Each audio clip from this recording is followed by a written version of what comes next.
Hello friends, তোমরা সবাই কেমন আছো? আশা করি তোমরা সবাই খুব ভালো আছো, আর আমিও খুব ভালো আছি। দেখো, আজকে রথ। তোমাদের বলেছিলাম যে রথে তোমাদের সাথে দেখা হবে, তার মাঝে আমি তেমন কোনো ভিডিও আপলোড করতে পারিনি। দেখো, আজকে রথে তাই সকালবেলা আমি চলে গেছি আমার মাসিদের দোকানে। মাসিদের নতুন দোকান খুলেছে, তো তার জন্য সকালবেলা আমি চলে গেছিলাম মাসিদের দোকানে। তো মাসিদের দোকানে তো বেশিক্ষণ আমরা সময় কাটাইনি, যেহেতু আজকে যেহেতু রথ, তো বাড়িতে এসে আবার শোনার জন্য সমস্ত কিছু রথ সাজাতে হবে, তো তাই জন্য বেশিক্ষণ ওখানে আমি থাকিনি। তো মাসিদের দোকানের নাম হচ্ছে জ্যোতি মিষ্টান্ন ভাণ্ডার। দোকানটা হচ্ছে নিউ টাউনে, আর এনকেডি মার্কেটে। যারা নিউ টাউনে থাকো তারা হয়তো এনকেডি মার্কেটটার নাম শুনে থাকবে। তো ওখানেই মাসিদের দোকান। তো তারপরে আমি বাড়িতে চলে আসলাম। বাড়িতে চলে এসে আমি খাওয়া দাওয়া করে বসে পড়লাম রথ সাজাতে। কারণ বাইরে এত রোদ্দুর না, যখন আমি বাড়ি আসছিলাম, তো সেই টাইমটা না আমি একদম ভিডিও করতে পারিনি, কারণ এত রোদ বাইরে, যে ভিডিওটা করব, তো করতে পারিনি। যাই হোক, দেখো এই পেছনে না এই গাছগুলো লাগানো হচ্ছিল না, কারণ হচ্ছে পেছনে তো আছে, পুরো কাঠটা দেওয়া আছে যাতে ঠাকুরটা পড়ে না যায়। তো তাই জন্য পেছনে গিয়ে আর লাগাতে পারছিলাম। তো আমি আমার বরকে বলছিলাম যে এখানে লাগাচ্ছি না, তো এখানকে স্যালো টেপ দিয়ে দেবো। তো আমি গাছগুলো দেখো, কিন্তু পেছনের গাছ দুটো কিন্তু আমি স্যালো টেপ দিয়েই লাগিয়েছি, আমি আর দড়িটা ইউজ করিনি। এখানে দেখো, আমার মাম্মা কিন্তু খুব দুষ্টুমি শুরু করেছে।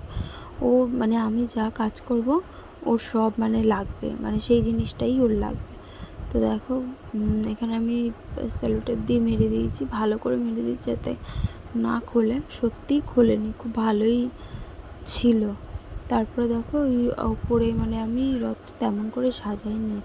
রথটা আমি খুব একটা এইভাবে সাজাইনি, কিন্তু রথ একটুখানি একটু হেভি না সাজালেও রথটা ভালোও লাগে না। তো যাই হোক, আমি একটু কমের উপর দিয়ে সাজানোর চেষ্টা করেছি। আর রথের ডিজাইনটা কেমন হয়েছে তোমরা কিন্তু আমাকে অবশ্যই বলবে, ঠিক আছে? রথটা কিন্তু আমার শ্বশুর বানিয়েছে, ওর দাদান বানিয়েছে। আর রথটা কিন্তু উনি বানিয়ে রং টং করেছে, আর যে ডিজাইনটা আমি করেছি রথে। তোমরা কিন্তু অবশ্যই বলবে যে ডিজাইনটা রথে কেমন লাগছে, কমেন্ট করে বলো। তো দেখো, মাথায় একটু দিয়ে দিয়েছি ঝুড়ি মতন। তো বলো কমেন্ট করে যে আমার রথ সাজানোটা কেমন হয়েছে। তো তারপরে রথটা সাজানো হয়ে গেল। রথটা সাজিয়ে তারপর আমি দেখো এখানে একটু ফুলের মালা একটু দিয়ে দিয়েছি। এই দেখো আমার পুরো লুক রথের। আমি জগন্নাথকেও বসিয়ে দিয়েছি, মালা টালা পরিয়ে একদম পুরো কমপ্লিট, একদম পুরো রথ রেডি হয়ে গেছে। তো তারপরে আমি নিজে রেডি হয়ে আর সোনাকে রেডি করে আমি কিন্তু বেরিয়ে গেছি। কিন্তু সোনা দেখো না, এই গাছগুলোর জন্য না ভয় পাচ্ছিল, ও যেতেই চাইছিল না। সামনেটা গিয়ে একটু দেখছে, আবার চলে আসছে। ওর পিমনি অনেকবার চেষ্টা করেছে যে ওকে রথটা টানানোর জন্য, কিন্তু ও কিছুতেই রথ ধরবে না। তো তারপরে গেল, তারপর ওর বাবা, আমরা রথটা নিয়ে বেরিয়েছি, তারপর বাবা এসে তারপরেই মেয়ে রথ টানলো। তারপর ওর বাবার সাথে দিব্যি মেয়ে রথ চালাচ্ছিল ভালোই। তারপরে মেয়ে রথ চালিয়েছে। তার আগে একটুও ও রথ চালায়নি। ও আর ওর দাদা বেরিয়ে গেছে রথ চালাতে, দুই ভাই বোন মিলে বেরিয়ে গেছিলো রথ চালাতে। তো তোমাদের কার কার আমাদের ভিডিও ভালো লাগছে অবশ্যই কিন্তু আমাকে একটু কমেন্ট করো, লাইক করো, শেয়ার করো, ঠিক আছে? অবশ্যই কিন্তু কমেন্ট করবে যে কেমন লাগছে ভিডিও, তাহলে হয়তো আমি ভিডিও আপলোড করতে আরও একটু আগ্রহী হব যে না, ভালো লাগছে। দেখো, রাস্তায় কিন্তু আরও অনেকে কিন্তু রথ নিয়ে প্রচুর রথ বেরিয়েছিল।